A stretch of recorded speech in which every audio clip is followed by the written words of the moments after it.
The number of marriage cases before the U.S. Supreme Court keeps climbing, with the court scheduled to decide which ones to take in just a few weeks. Plus, couples file new briefs in Texas and appeal last week's anti-gay ruling from a federal judge in Louisiana. For the American Foundation for Equal Rights, I'm Matt Baum, and welcome to Marriage News Watch for September 15th, 2014. We now know that the Supreme Court will consider taking up marriage equality cases from 5 different states at their very first conference of the new session on September 29th. Those cases will include Afer's Virginia case, as well as cases in Utah, Oklahoma, Wisconsin, and Indiana. The court could accept one of those cases, or several, or none, or they could simply choose to defer a decision until later.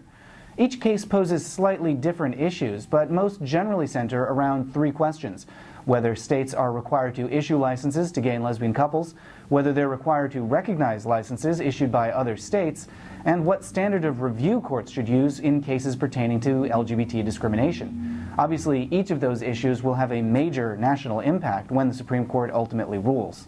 And before long, there could be 3 more cases headed to the U.S. Supreme Court. The Ninth Circuit Court of Appeals heard oral argument last week in cases from Nevada, Hawaii, and Idaho. The judges appeared skeptical of those states' marriage bans and could issue a ruling any day now. We're also awaiting a ruling in the Sixth Circuit, which would add 6 more cases to the docket, bringing the total to 14. The National Organization for Marriage has so far kept quiet on those Supreme Court cases, but they are trying to stop marriage in Oregon, even after being shut out of litigation there repeatedly over the last few months. Last month, the Ninth Circuit Court of Appeals ruled that the group is not qualified to challenge Oregon's marriage equality laws, but now NAM has requested a review of that decision before a larger panel of judges. Their chances of prevailing at this point are extremely slim. The plaintiffs in a Texas case have filed briefs before the Fifth Circuit. A lower court ruled in February that the state's marriage ban is unconstitutional, but Attorney General Greg Abbott appealed that decision.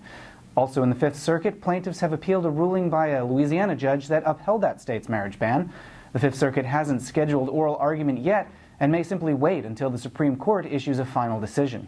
And congratulations to Stuart Dellery, one of the lawyers at the Department of Justice whose work was instrumental in the government's case against the Defense of Marriage Act. Last week, Dellery was named Associate Attorney General, the 3rd highest position at the Department of Justice. He is now the highest-ranking openly gay official in the DOJ's history. And as we close in on the September 29th conference at the Supreme Court, we'll be keeping a close eye on the potential cases that could come out of those additional states. Subscribe here on YouTube to stay up to date. For the American Foundation for Equal Rights, I'm Matt Baum. Thanks for watching, and we'll see you next week.